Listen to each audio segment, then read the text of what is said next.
Se me está rebosando el corazón. Voy tragando bocanada de dolor. Y se me va haciendo un dolor largo, un dolor ancho. Y se me va inundando toda.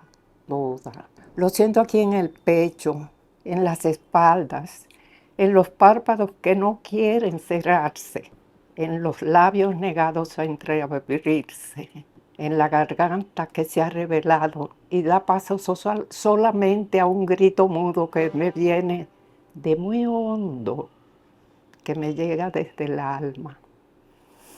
Y los párpados siguen negados a cerrarse, acechando la noche, escudriñando el alba, y aún tragando mis ojos la luz toda del día, no se aclaran las sombras en el alma.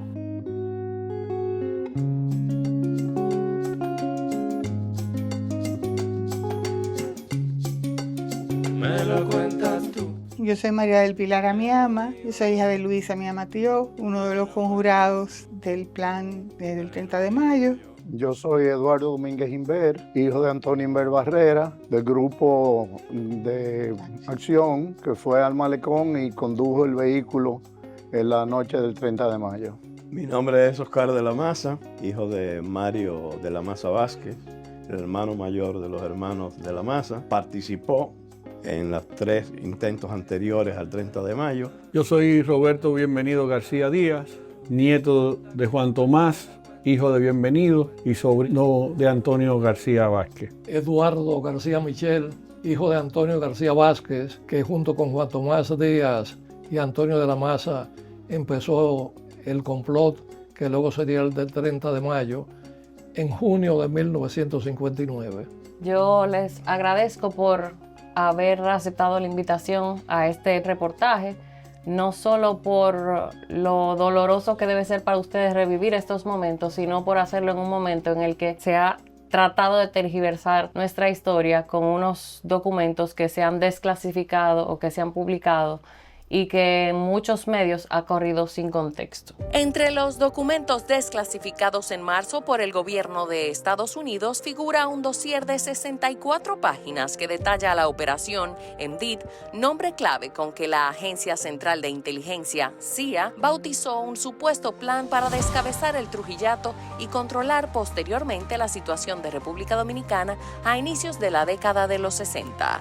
La investigación, que se basa en artículos periodísticos de la época y testimonios de los propios agentes del Servicio de Inteligencia Militar, SIM, han puesto en tela de juicio la integridad de algunos de los héroes del 30 de mayo, atribuyéndoles motivos personales, actitudes vengativas y 0 vocaciones democráticas. Yo creo que hay una juventud, muchachos que tienen 30, 35 años, que no conocieron, no tuvieron el privilegio de conocer la historia como fue. La educación nuestra ha sido muy precaria. Si uno toma los libros de historia, en que el 30 de mayo del año de 1961 se produjo el ajusticiamiento del tirano Rafael Leónidas Trujillo y que fueron las personas que participaron en la conjura, etcétera, pero nada más. Existe un vacío grande en la población de conocer qué realmente fue la época de Trujillo, el tiranicidio, cómo se manejaban las cosas, hasta dónde llegaba el don de la maldad. De ahí que los familiares de cada uno de nosotros hayan participado en esa conjura cuando se dieron cuenta de que ya no podíamos sostenernos más. Y además de eso, había una especie de olvido.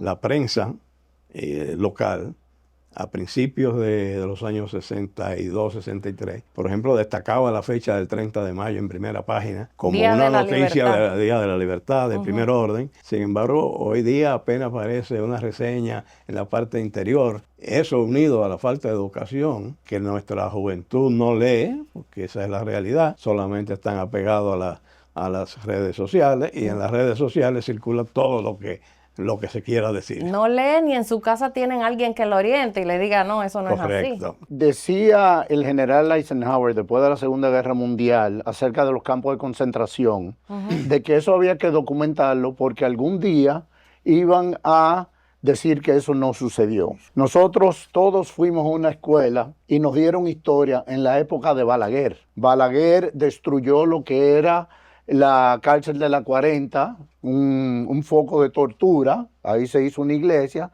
y Balaguer muy hábilmente, durante todo su gobierno, se encargó de borrar y que eso no se educara. A mi generación, la historia se paraba en el año 30 y por supuesto lo de mi generación, que posteriormente fueron educadores, no tenían el conocimiento de la era de Trujillo. Poco a poco, en la mentalidad del dominicano, del joven y del que no es tan joven, del que lee y de quien no lee, se va formando la idea de que hubo un grupo de hombres y mujeres, porque las mujeres, aunque no fueron a la avenida, le dieron un respaldo tremendo a esos hombres que concibieron el complot, que concibieron la acción, que concibieron el plan político, que concibieron el cambio para que de la tiranía se pasara a un régimen de libertades. Son 21 los que participaron de una manera u otra en la gesta. De esos 21 sobrevivieron 7 y 14 de ellos, que fueron asesinados brutalmente, no se ha sabido nunca dónde fueron a parar. En cuanto a eso, ¿qué recuerdan ustedes, aunque estaban muy pequeños, algunos de meses, cómo se vivía en el país? Porque la gente que no conoce la historia entiende que como Trujillo cerró la deuda externa, manejaba esto como su finca, habían grandes empresas, se desarrollaron grandes infraestructuras, aquí todo estaba bien. Era una vida de terror que hasta las paredes oían. O sea, tú para oír radio tú tenías que estar escondido, eso es lo que nos decían nuestros padres. Se vivía con un temor todo el tiempo y el que no estaba acorde con el régimen era enemigo del régimen. El primer crimen horrendo de la tiranía trujillista fue el asesinato de la familia Mainardi Reina en San José de las Matas. Lo mataron a puñaladas. La esposa estaba embarazada de 8 o 7 meses. Un terror. Yo recuerdo, por ejemplo, el amanecer del 30 de mayo, que casi toda la familia en Moca nos congregamos en la casa de mi abuelo Vicente de la Maza. El patio y el frente de la casa estaba lleno de limpiabotas, lo que le llamaban paleteros, toda clase de gente que no eran calieses, pero no andaban uniformados ni nada de eso. Tan es así que fuimos los únicos que no fuimos a la cárcel, porque mi mamá, que era una mujer muy hábil, dijo a mi hermano mayor, como tú eres medio indiecito, no te parece a lo más, párate ahí en el patio, que tú vas a ser un calía más. Sí. Y así fuimos saliendo. O sea que tú no podías identificarlo y por lo tanto el temor era mayor de hablar, de comentar o de tener un familiar relacionado con alguien que hubiese estado preso por oposición al régimen. Pero en las casas sí nos advertían que no se podía hablar de Trujillo, que tuviéramos cuidado con los amigos de nosotros, y en el caso de nosotros, sobre todo después de la muerte de Octavio de la Maza, en el 57, pues la censura familiar fue mucho mayor. ¿Cómo muere Octavio de la Maza? Asesinado en la cárcel. Tabito, como le llamaban cariñosamente, era hermano de Antonio de la Maza, militar y piloto. En 1956, junto a su colega norteamericano Lester Murphy, trajo secuestrado al español Jesús de Galíndez por orden de Trujillo, que luego le quiso inculpar de la muerte de Murphy, alegando que de la Maza había dicho que éste se le había insinuado sexualmente y que por eso lo había asesinado. Quisieron hacerle firmar un documento y él se negó. Fue masacrado y lo mataron, fingieron que se había ahorcado y se lo tiraron en la galería de la casa a su esposa. Yo lo taraqueaba a los policías. Ay, miren, convéncese que la asesinaron, la asesinaron. Estaba mi padre en casa de Salvador y había un canillita anunciando en el periódico la muerte de la Mirabal. Y el viejo dijo, es que en este país no quedan hombres, que están matando mujeres. Y eso fue algo que los marcó a todos. Eso fue el detonante absoluto, pues estaban conspirando desde hacía años, pero la gota que rebosó la copa fue la muerte de la Mirabal. El 10 de marzo de 1960, según los desclasificados, aparece el primer borrador del Departamento de Estado gringo sopesando la posibilidad de proporcionar una salida pacífica y voluntaria a la dictadura, labor en la que mediaron el senador George Smathers, William Polly, un empresario amigo del sátrapa, y Flor de Oro, su hija. La respuesta de Trujillo fue que permanecería en su silla presidencial hasta el año 2000. Vamos a ver, ¿qué sentido tenía para Trujillo, que tenía 70 años en ese momento? No sé cuántos periodos presidenciales, aunque ponía su títere.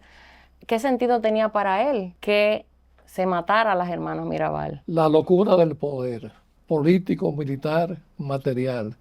Y piensa que son dioses, se convierten en dioses. El pueblo dominicano, las clases pensantes, las no pensantes, se fueron cansando de ese sojuzgamiento y poco a poco fueron reaccionando. Amadito estaba resentido, lo llevaron a la 40. Supuestamente Johnny Abe le había dicho a Trujillo que a la oficialidad joven había que comprometerlo. Entonces Amadito era del cuerpo ayudante, se lo llevaron a la 40, me enfundaron al pariente de la novia y él tuvo que matarla, tuvo que matarlo. Cuando lo mató le quitan la funda de Caco. La muerte de las Mirabal no fue una casualidad. En el 59 vino la expedición de Constanza, Maimón y Estero Hondo. Ahí murió parte de lo mejor de la juventud dominicana, la más preparada, asesinado vilmente, hechos desaparecer sus cadáveres. Pero luego vino el movimiento clandestino 14 de junio, liderado por Manolo Tavares Justo, esposo de Minerva Mirabal. Minerva era la esposa de Manolo, pero también era una activista política. Trujillo se convirtió en una obsesión la belleza de Minerva y la quería conquistar, obligar a la manera que él acostumbraba a hacerlo. Y ella le puso resistencia, incluso le hizo un desaire en medio de un baile. Trujillo no permitía que al Dios le hicieran. Y vino la pastoral de la Iglesia Católica implorando que el régimen dejara de atosigar, de asesinar a la juventud. Una serie de hechos en cadena que precipitaron el acontecimiento. Lo del 30 de mayo, yo lo dije al principio, se originó en conversaciones en casa de Juan Tomás Díaz, cuando era general de brigada del departamento de La Vega, que incluía Puerto Plata. En el bautizo de mi hermano, en el 59. Bueno, sí, había movimiento en todas partes, Uchi, pero no teníamos decisión de cómo iba a ser. Porque también de que hubo un atentado cuando Trujillo fue a Moca y después otro por la Feria de La Paz. Eso he oído, porque yo sabía nada de eso. En Moca se preparaba un desfile para el día 2 de junio y Trujillo había confirmado su participación.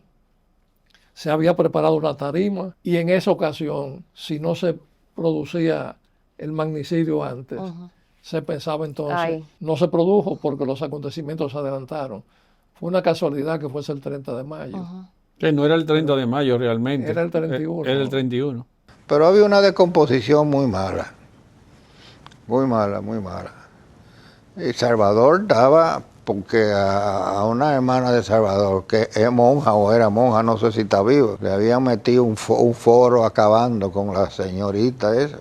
O sea que todo el mundo estaba resentido ahí, ya no se podía aguantar más. ¿Por qué pregunto qué sentido político tenía eso para Trujillo? Porque han corrido argumentos también, aunque no se presentan en los desclasificados, y hace mucho tiempo anda esa versión, de que Luis Amía Mateo y Antonio Inver urdieron el plan para matar a las Mirabal. Johnny Abe era una persona que tenía una mente muy fértil y además era inteligente.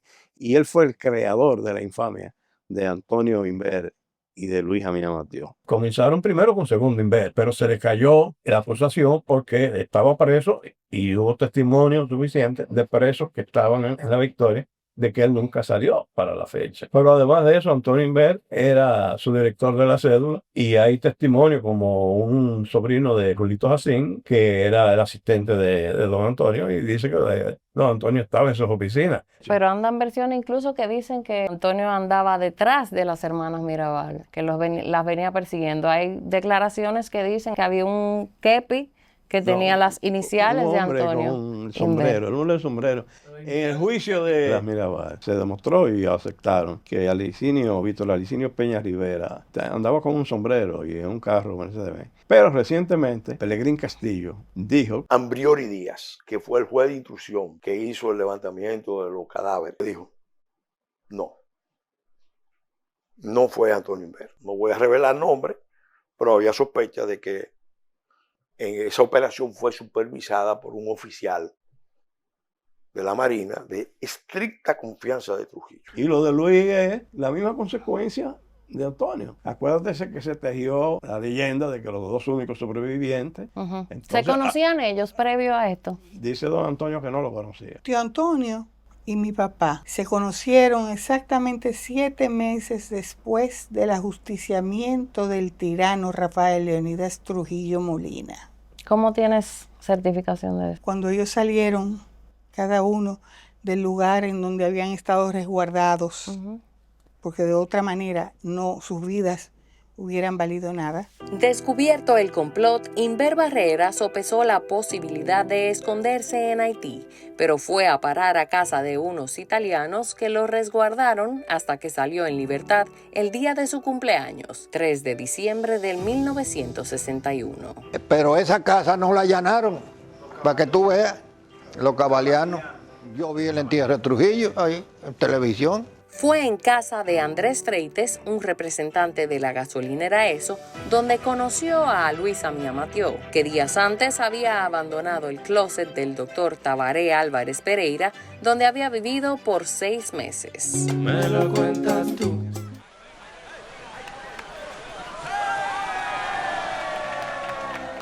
Hemos dado tantos pasos, hemos hecho sueños realidad. En cada esquina de esta tierra vemos toda la felicidad. Oh, oh, oh. Siempre le damos para allá. Equipo que no se rinde, gente buena que da más.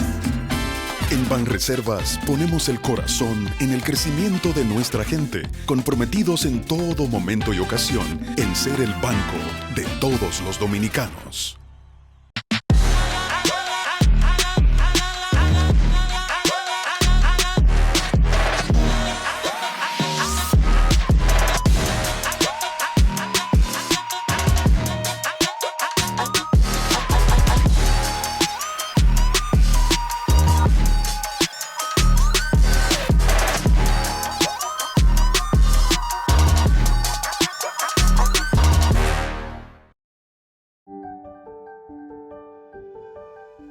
La mejor leche en polvo viene de Holanda. Pura leche entera, con más proteínas. Dura mucho más y rinde mucho más. Nueva leche en polvo Dana. Leche entera de Holanda. Alimenta lo mejor de ti.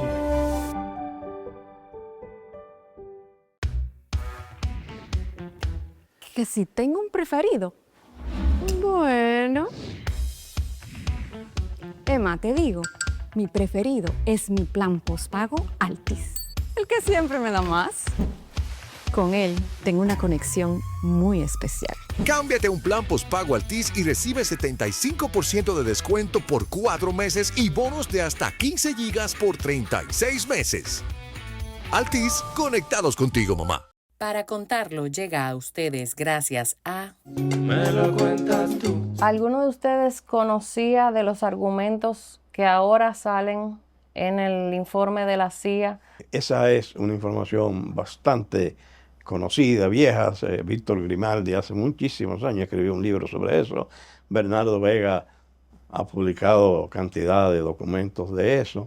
Y la conclusión de todo aquello es que producto de la la invasión de Bahía de Cochinos, el gobierno de los Estados Unidos decidió retirarse del supuesto apoyo que le iba a brindar, lo cual es una costumbre de la política americana, y mandó a romper las relaciones. No había embajada aquí ya, lo que había era una representación, y 3 fusiles que quedaron ahí en la estación de americana, Ese fue el apoyo. se le dio. Y después le pidieron que se lo devolvieran. Creo que fue el mismo Juan Tomás. Ahora quieren esta gente que le devuelvan las armas. Antonio le dijo, sí, nosotros le vamos a devolver. Dígale que vengan a buscarlo. Y Amadito le dijo, díganle a ellos que se vayan. Para agosto de 1960, las relaciones diplomáticas con Estados Unidos ya estaban rotas, aunque según los desclasificados, la CIA planeaba entregar en octubre cerca de 300 rifles, pistolas, municiones y granadas a los grupos antitrujillistas. Esas armas las tenía mi padre en su closet. Esas armas que le entregaron a ese grupo, esas no se usaron en el ajusticiamiento. Yo no te puedo decir, porque yo sé que Amadito tenía un M1. Yo tenía una pistola 45 que era mía, que me la dio Antonio de la Maza. Antonio de la Maza tenía sus armas de él. Hay 2 fusiles M1. Los documentos hablan de ametralladoras calibre 45. Un M1 no es calibre 45. Antonio tenía pistola y tenía la escopeta con que él le barató ese brazo a Trujillo. Y de las armas que yo vi, hay una que no tiene número de serie, pero hay otra que sí tiene el número de serie completo. Salvador tenía su revólver de él. ¿Esas fueron las armas de los americanos o era el M1 que le tocaba a Amadito como miembro del cuerpo de ayudantes? Número 2, hay un fusil que tiene número de serie. Ese pudo haber sido el de Amadito, porque yo dudo mucho que los americanos hubiesen entregado un M1 con número de serie visible que fuera rastreable, suponiendo que fueran de los americanos. ¿Fue un factor diferenciador? No creo. 3 altos funcionarios que estuvieron directamente vinculados con las operaciones en América Latina durante la época del asesinato coincidieron en sus declaraciones en que la CIA no participó directamente en la planificación del mismo, sino que se limitó a monitorear el complot interno e insistieron en que las armas suministradas probablemente no fueron utilizadas en el ajusticiamiento. Las heridas mortales que le dieron a Trujillo fueron el cartuchazo que le dio Antonio de la Maza en la parte de atrás del carro de Trujillo. Antonio lo agarró con el escopetazo ese y le llevó a un lado ahí. Entonces Trujillo caminó hacia adelante del carro y Antonio me voció. Tocayo, ahí va. Ya él venía quejándose. Ay. Y me salió adelante a mí, que yo era que estaba cubriendo adelante del carro de ellos, porque Antonio lo había agarrado atrás. Y ahí le disparé también, pero ya estaba.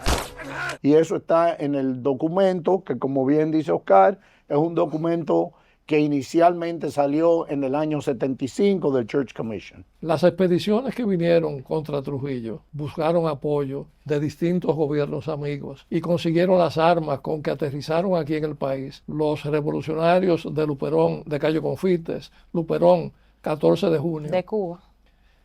De donde sea, siempre ha habido una participación solidaria extranjera en los asuntos para cambiar regímenes despóticos. Y que lo haya habido en la medida tan precaria como lo hubo en el caso del 30 de mayo, confirma la regla.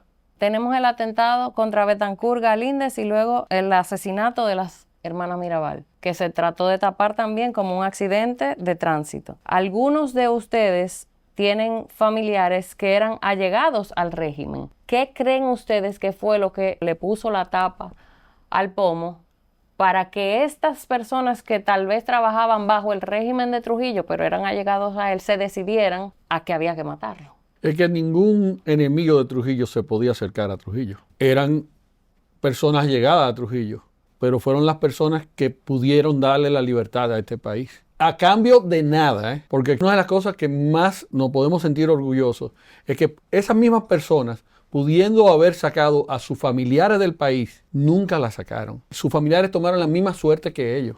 ¿Cuántas muertes después de la muerte de Trujillo le pasó?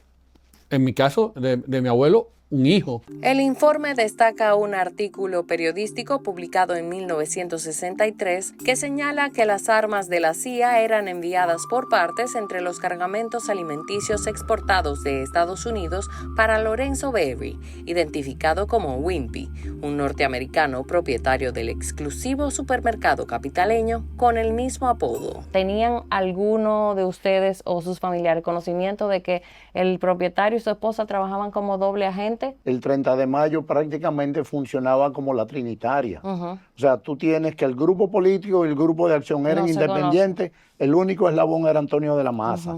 Cuando el Consejo de Estado, después de la muerte de Trujillo, salió algo cuando el gobierno de Kennedy, y yo desafié al presidente de los Estados Unidos a que mostrara al mundo si el grupo nuestro, el nuestro, tenía algún contacto, nunca ni tuvo contacto con el gobierno norteamericano.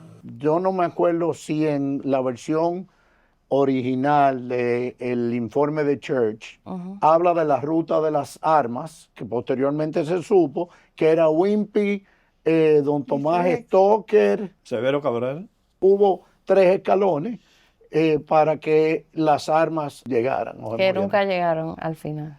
Las armas llegaron. Las armas, óyeme, te digo que yo vi, no estoy seguro si eran 2 o 3 M1. Debo de admitir que soy prejuiciado porque a mí me da la gana de pensar de que Amadito, la ametralladora que tenía, era de él y que el primer disparo que hizo fue de una ametralladora que tenía número de serie. Me da la gana de verlo así como dominicano. Fusil, no ametralladora. O sea, un fusil, era un M1, sí.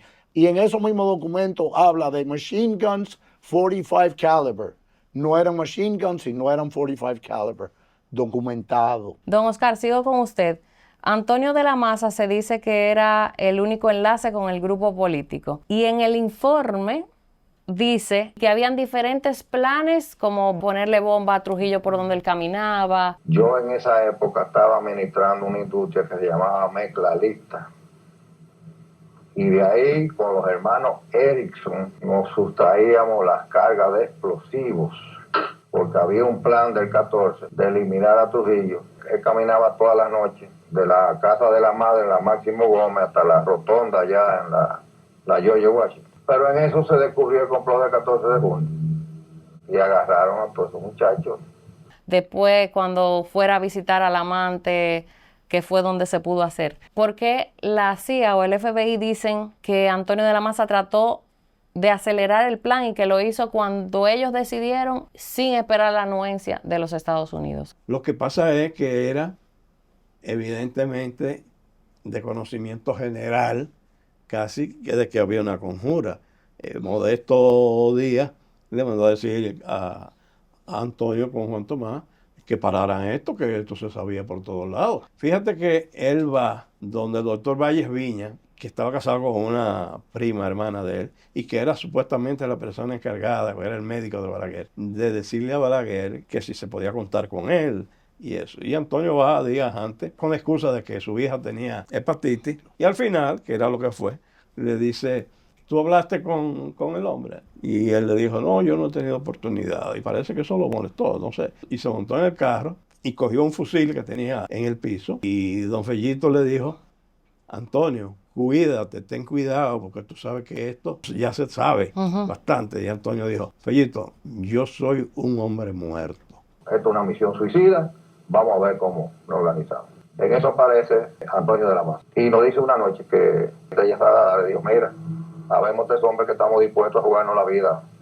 para salir del hombre este, ya esto no se puede aguantar más. Y él le dijo: ¿cómo? ¿Usted está en eso? Y Salvador le dijo: sí, estamos en eso. Y dice: no, pero espérate, que yo tengo otro grupo que también estamos en eso.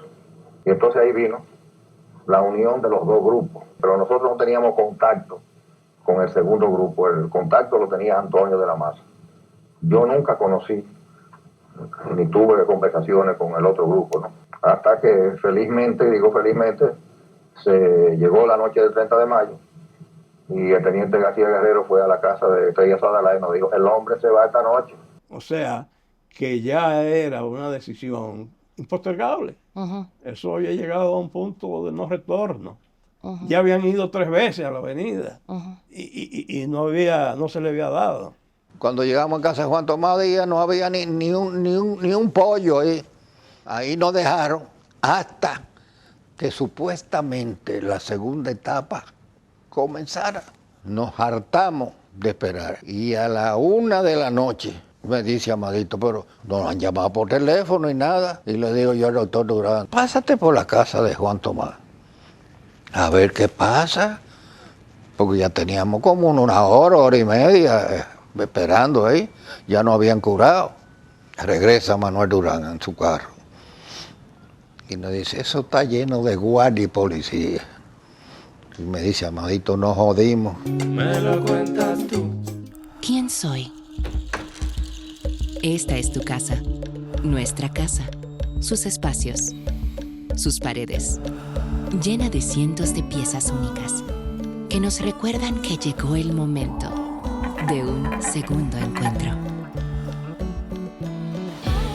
¿Y qué mejor lugar que esta casa, tu casa? Sus muros cuentan una historia, hablan de tradiciones que siguen manifestándose hoy, moldeando nuestro futuro. La cultura dominicana tiene otro espacio, otra casa. Respira cultura en una nueva casa. Centro Cultural Taíno Casa del Cordón. Yo sí tengo un preferido y no lo puedo negar. Mi preferido me lleva al cine los jueves.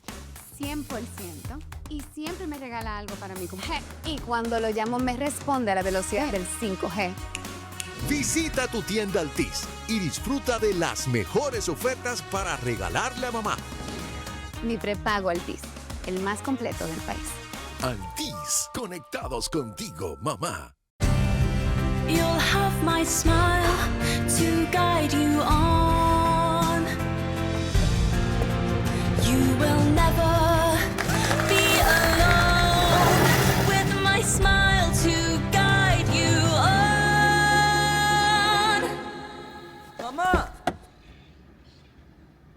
Una sonrisa es todo lo que necesitamos para sentirnos seguros, humanos seguros, como tú. Ahora vivir es más fácil con la Amadita App. Infórmate todo acerca de las analíticas.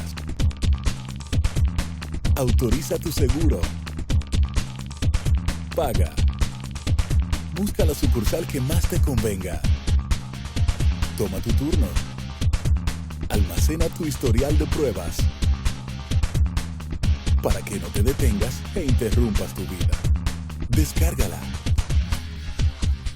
Me lo cuentas tú. Dicen que falló el plan del equipo político y que Pupo Román fue quien no lo pudo activar, quien era que supuestamente iba a tomar la presidencia. Yo he analizado eso innumerables veces. Realmente lo que se logró fue porque Dios quiso. Tú tienes que Navajita estaba en el Pony y vio el carro de Trujillo pasar, oyó los tiros, se dice que se acercó, su esposa se puso histérica, él se devolvió y arrancó para la casa de Pupo Román. Inmediatamente inhabilitó a Pupo Román al decirle lo que había pasado. Hay quien dice que Pupo debió de haber matado ahí mismo a Navajita y haber seguido con la operación. Muy fácil decirlo. Que querían era que si lo matábamos, que lo tirábamos al mar.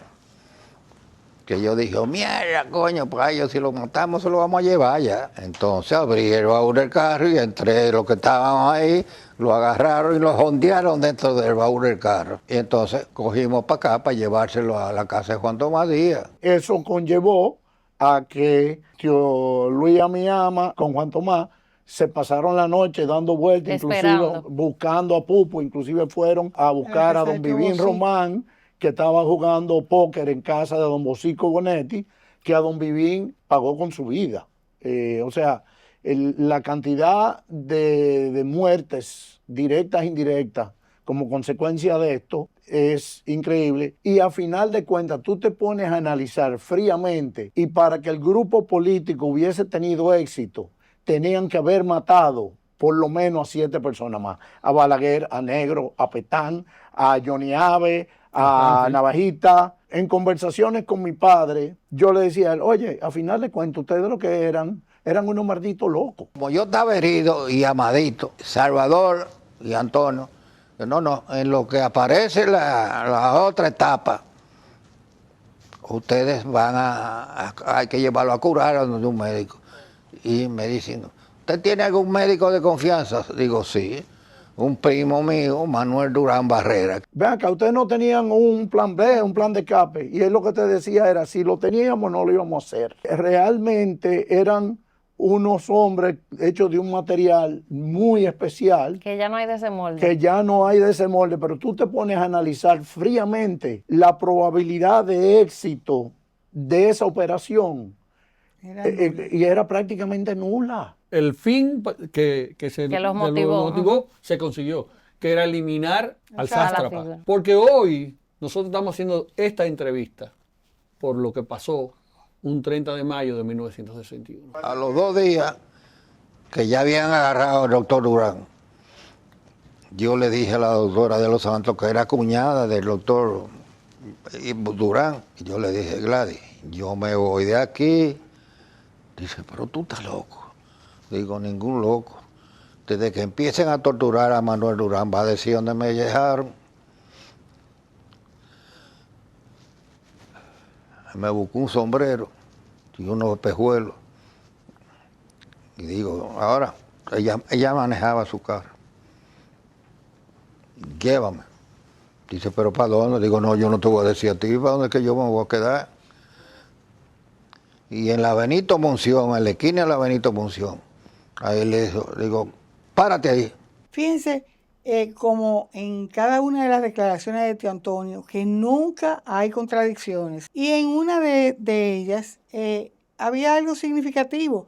Por ejemplo, ellos habían concebido que si alguno de los conjurados era herido, debían de eliminarlo para así evitar otros... que no pudieran hablar, que no tuvieran que llevarlo a una y clínica. sin embargo, sus sentimientos no se lo permitieron. Entonces, en el caso de mi papá, que era la persona que estaba íntimamente ligada a Tío Pupo, mi papá se presenta con don Juan Tomás a la casa de Tío Pupo y ya Tío Pupo había recibido la visita del señor Arturo Espaillá para avisarle que algo había ocurrido en la avenida, que él había pasado y que había visto los carros. Tío Pupo le responde que por favor que deje a su esposa junto con la esposa de él, Jutia Mireya, en la casa para que se vayan juntos al lugar. La respuesta del señor Espaillá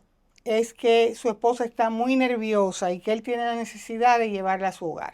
Entonces, el vehículo que estaba asignado al secretario de Estado de las Fuerzas Armadas estaba siendo objeto de una reparación. Y lo que tenían en la casa era un vehículo que se le había asignado, pero que no tenía ni placa oficial, ni sirena, ni una serie de condiciones que hubiese facilitado el reencuentro entre los dos. La ida de papi hacia su casa y mientras él se dirigía hacia la avenida. Definitivamente se cruzaron en el camino sin darse cuenta. Y lastimosamente las cosas se salieron de control. A llevar a Pedro Olivio a la clínica internacional. Ahí llegaron, lo torturaron y él empezó a hablar. Al ellos no regresar ni nosotros tener noticias de ellos, bueno, fracasó la segunda etapa, no ha funcionado.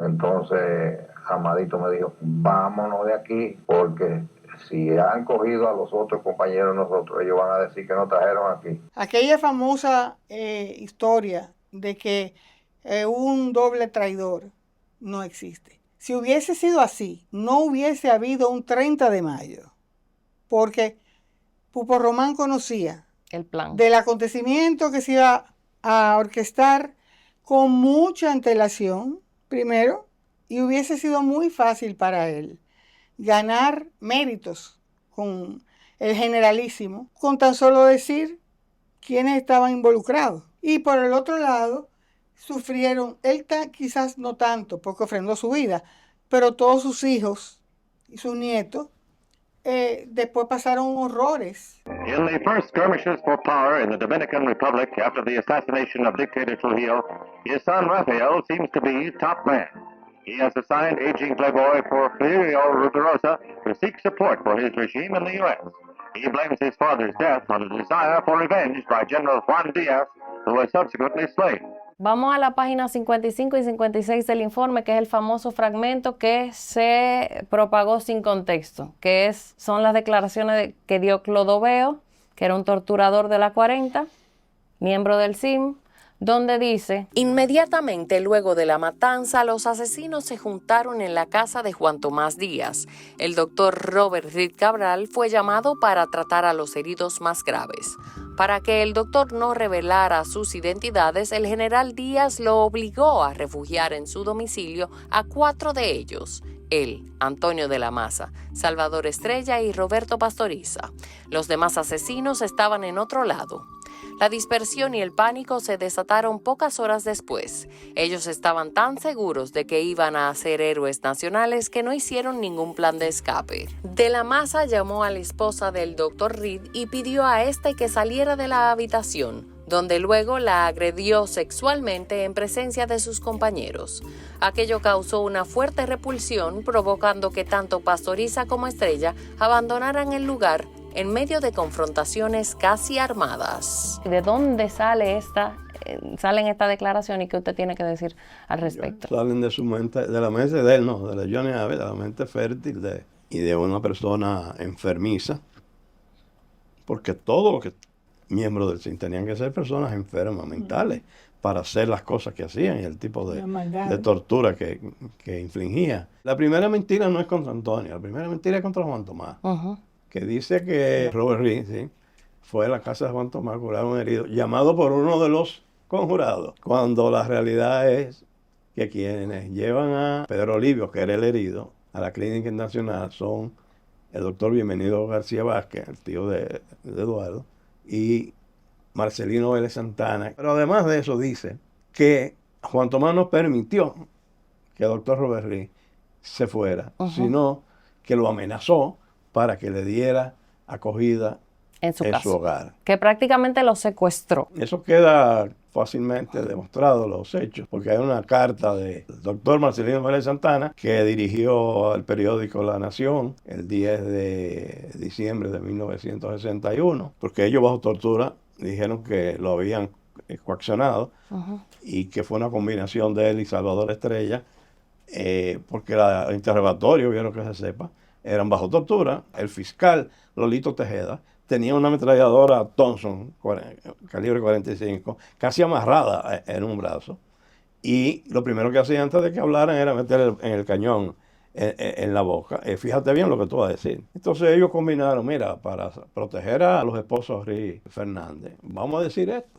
Y se inventaron que fue bajo coacción. Entonces Marcelino sintió la necesidad de hacer una aclaración. Las expresiones y comportamientos de los esposos Reed Fernández habían dado en mi ánimo firmeza a la convicción de que se entregarían con entusiasmo a cualquier sacrificio que significase contribución a la lucha contra la tiranía. La elevada moralidad de ambos descartaba toda posibilidad de traición. Eran estas condiciones indispensables a nuestro ocultamiento y por ello no vacilé en sugerir el hogar del joven matrimonio, donde se nos acogió con visible espontaneidad, ratificada por el riesgo adicional que afrontara Robbie al hacer el contacto que le solicitamos e interés de solucionar nuestra conflictiva situación, y por el amable trato que recibimos de su valiente esposa, doctora Ligia Fernández de Reed. Aida Michelle, viuda de la Maza, fue a visitar a la doctora Ligia Fernández y que recibió un trato muy amable y que además de eso le contó todo cuál fue el comportamiento de Antonio en la casa. Usted estaba muy sereno, que dormía tranquilo toda la noche y que cuando se despedía, en un gesto muy tierno, el día 4 levantó al niño y le dio un beso en la cara. Eso no es de una persona que ha agraviado a otra. Posterior a esa visita, parece que se enteró de lo afligida que estaba Aida. Le mandó a decir, dile a Aida que no llore su marido, que los hombres como Antonio no se lloran, se admiran. ¿Por qué se suicida Robert Reed? El 4 de junio ya se sabía que ellos habían estado ahí cuando murieron Juan Tomás y Antonio, y lo llevaron preso y le hicieron un interrogatorio y querían hacerle firmar un documento donde involucraban a Rómulo Betancourt en la conjura del 30 de mayo. Y él dijo que podrán matarlo, pero mi honor está por encima de eso. Y ellos le dijeron, usted es un hombre muerto. Y él prefirió quitar. Váyase a su casa. Y el 6 de junio, Le dieron 2 nosotros días. vamos a ir a su casa. Si usted no se ha matado, nosotros lo vamos a matar a usted, a su esposa y a sus hijos. Entonces, cuando él vio que llegaron todos estos carritos, el Servicio de Inteligencia Los Militar cepillos. subió al baño y se suicidó cortándose las venas y parte de aquí, de una manera que era casi imposible de salvarlo. Los oficiales y los calieses eran todos gente mala, pero había uno que sobresalía entre los malos. El más malo, que usted le puede preguntar que le dé la gana, el más malo de la 40 se llamaba Clodoveo Ortiz. Traigan a Curi, un pobre billetero que llamaba Curi, que era medio jorobado, y lo sientan en la silla eléctrica. Dice, ese revólver que usted tenía, ¿quién se lo dio? Dice, Jojito Lama, me lo trajo de Venezuela. ¿Y para qué era ese revólver? Para matar a Trujillo, ese hijo de la gran puta. Y yo por cerrar los ojos, y no podía de terror tan grande. Y los pelos engranados para arriba. Y ese hombre le dio un llanto, pero un llanto que todavía no se me olvida. Y de eso hace 50 años. Para que la gente sepa de dónde salen estas infamias, ¿quién era Clodoveo Ortiz? La referencia que tengo, un demonio atribulado, un engendro del mal, un hombre dedicado a hacer daño a sus semejantes, a asesinar mujeres. Por ejemplo, un tío de Oscar, Ernesto de la Mas, hecho prisionero en la cárcel de la 40, quien se encargó de asesinarlo brutalmente, prácticamente calcinarlo en la silla eléctrica y con los bastones eléctricos, fue Clodoveo Ortiz. Lo colgaron prácticamente de su miembro viril para infringirle mayor daño. Dolor. Y apretaron los botones de no sé cuántos vatios de corriente eléctrica. Y Ernesto de la Maza murió carbonizado. Y lo mismo hizo con los panfleteros de Santiago. Cuando caigo en la 40, fuimos 5, que nos llevaron amarrados. Duramos aquí un día entero sin comer, presos en una solitaria aquí en Santiago. Y nos mandaron en la noche para allá, para la capital, en la 40, en 2 cepillos. Me recuerdo que no podía yo ni orinar. Y esa esposa apretada como el diablo, que las manos se me pusieron frías. Y lo primero que hacen es quitarle la ropa a uno, desnudo en pelota. Yo nunca en mi vida me imaginé, después que yo tuve una juventud tan sana, que podría haber gente tan criminal y tan malo y tan asesino. Las mismas atrocidades de Adolfo Hitler. Yo nunca me imaginé que yo a los 17 años iba a tener una maldita juventud tan azarosa como esa. Fue un grupo de jóvenes en los años 59, 60, por ahí, por oponerse al régimen, por crear condiciones para que hubiese libertad, repartían panfletos en las calles, en las casas. Dice León Esteves, mire, a los muchachos de apellido, mándenos para la Victoria, y a los rialengos a hoy que nos atopa de un ejemplo. Ahí sacaron al grupo de nosotros, Maestro Bermúdez, Huaca Castillo, Rafael Francisco Bonelli, Adolfo Franco, Andresito Lora. Bueno, un grupo interminable. Me recuerdo que pusieron todos los panfleteros en fila y nos montaban a nosotros en una perrera.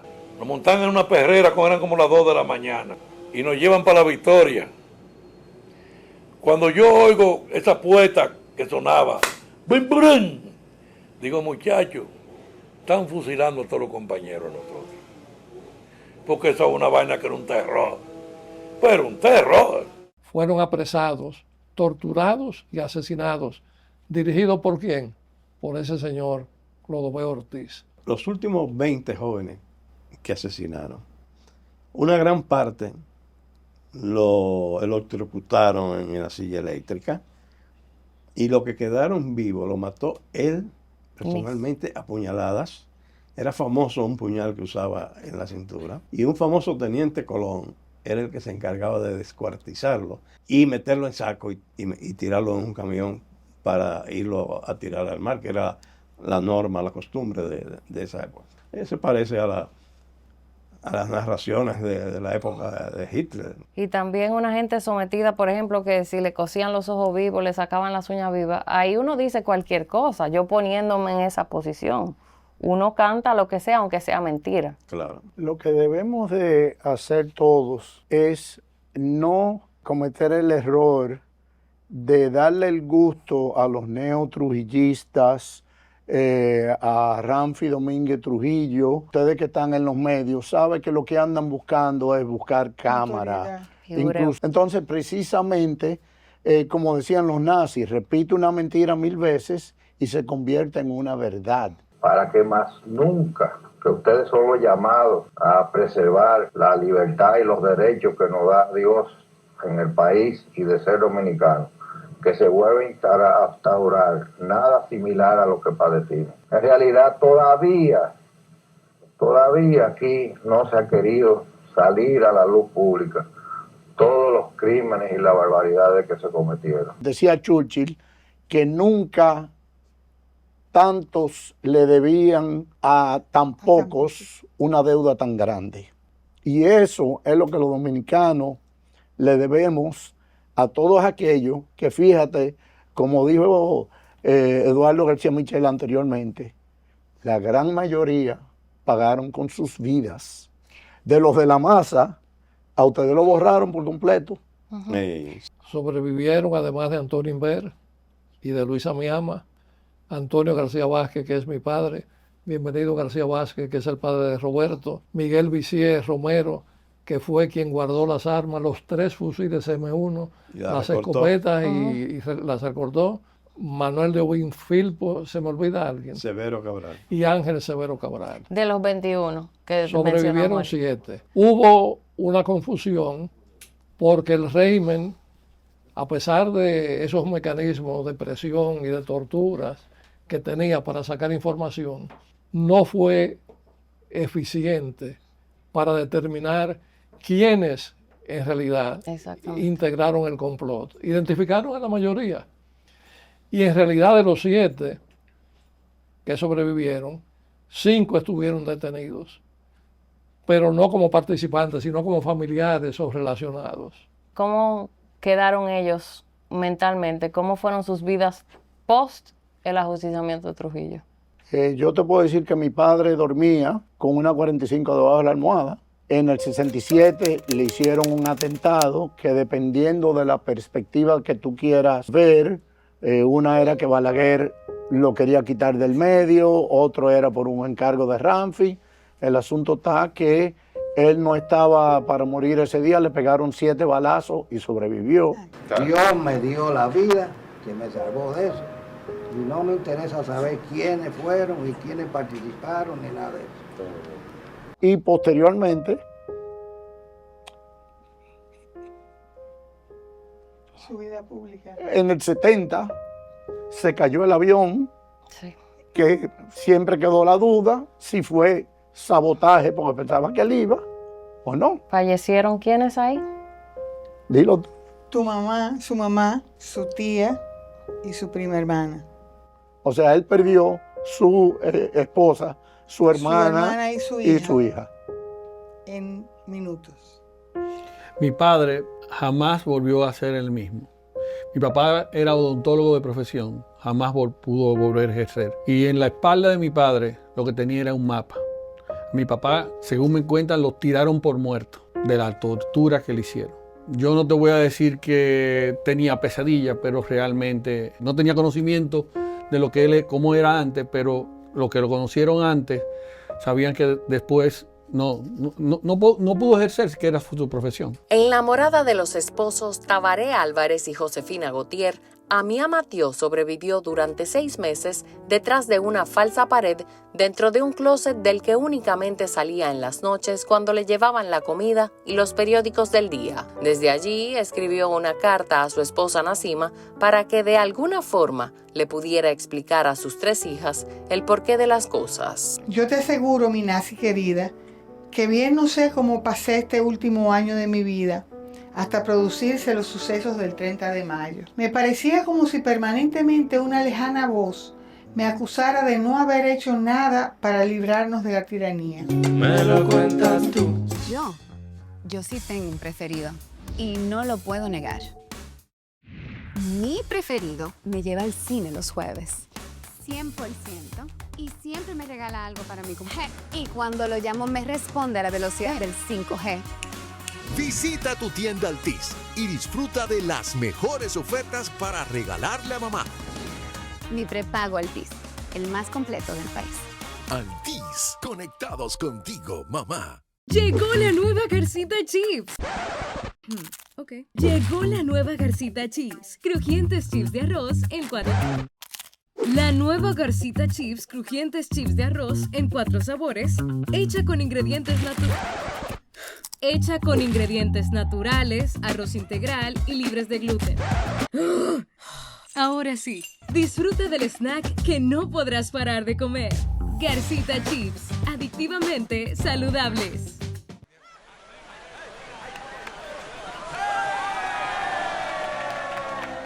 Hemos dado tantos pasos, hemos hecho sueños realidad. En cada esquina de esta tierra vemos toda la felicidad. Oh, oh, oh. Siempre le damos para allá. Equipo que no se rinde, gente buena que nada más. En Banreservas ponemos el corazón en el crecimiento de nuestra gente, comprometidos en todo momento y ocasión en ser el banco de todos los dominicanos. Para contarlo llega a ustedes gracias a... Ahora vivir es más fácil con la Amadita App. Infórmate todo acerca de las analíticas. Autoriza tu seguro. Paga. Busca la sucursal que más te convenga. Toma tu turno. Almacena tu historial de pruebas para que no te detengas e interrumpas tu vida. Descárgala. Me lo cuentas tú. El doctor Rafael Valle Viñas cayó preso por ser pariente de los de la Mas. Él estaba casado con Indiana de la Mas. En la cárcel, creo que en la 40, luego de ser torturado brutalmente, oye a un guardia de lo que está por ahí en un escritorio que dice: yo no entiendo estos blanquitos con tanto dinero y tantas casas y tantas cosas que tienen, que se presten a este tipo de cosas. Una reflexión de un soldado raso. ¿Cómo creen ustedes que la historia los ha tratado? La historia no es asunto de que nos trate bien o mal a nosotros. A pesar del inmenso sacrificio, a pesar de las pérdidas humanas de nuestros padres, de nuestros parientes, primos, tíos, lo que sentimos, yo lo expreso de esa manera, es un orgullo inmenso de ser miembro de esa casta que lo dio todo en busca de la libertad, no de ellos ni de sus familiares, sino de todo el pueblo dominicano, que tuvo el honor de dar su vida en favor de una patria. ¿Qué le dirían a las personas que ahora andan diciendo que los familiares de los héroes del 30 de mayo han vivido desde el 61 de esta historia y que incluso se benefician económicamente, sobre todo las personas que tienen fundaciones para honrar su memoria? Calumnias. Qué ajeno a la verdad. Por ejemplo, la Fundación Hermanos de la Masa no está incorporada como ONG y nunca ha estado ni está inscrita en el Ministerio de Economía y Planificación para recibir ni de subsidio, cultura, ayuda. Nunca ha recibido igual la Fundación 30 de Mayo. Fundación 30 de Mayo. Lo que nosotros hacemos, las actividades que hacemos, es con los recursos de los miembros de las fundaciones. Ok. Para cerrar, cuando ustedes escuchan la frase, aquí lo que se necesita es que vuelva Trujillo, ¿Qué ustedes sienten?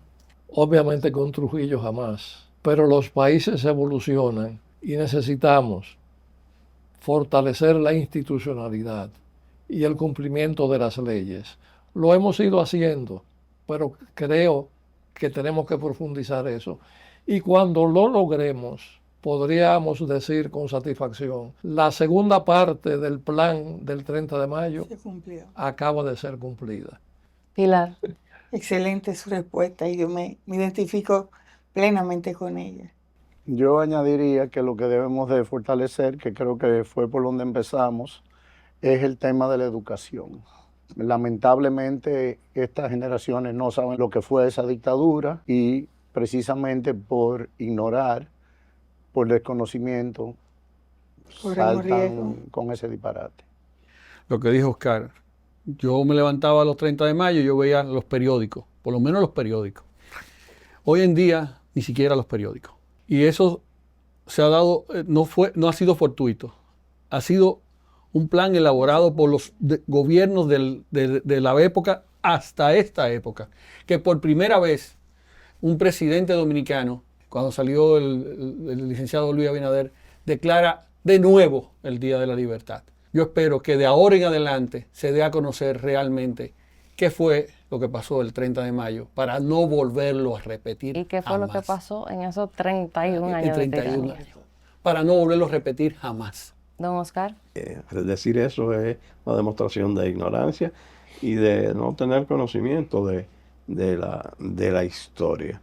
Pero siempre van a haber los románticos de la era, los que se beneficiaron, que van a tratar de desmeritar el hecho y de sueñan con volver a tener. El día pasado hubo unas manifestaciones enormes de gente a favor de Pinochet. En Alemania hay movimientos nazistas de jóvenes que se están desarrollando. Extremistas. Pero esos son pequeños grupos. Yo creo que la educación y el dar a conocer la historia es lo que logrará que se reconozca que esos 31 años fueron una etapa de oscurantismo total en la República Dominicana. Todavía existe el temor trujillista en este país. Todavía existe. Y entonces esa noche yo tenía puestos estos zapatos. Cada 30 de mayo yo uso los zapatos en recordación de esa noche histórica, vamos a llamar, que el pueblo dominicano consiguió su libertad. Mataron al chivo en la carretera,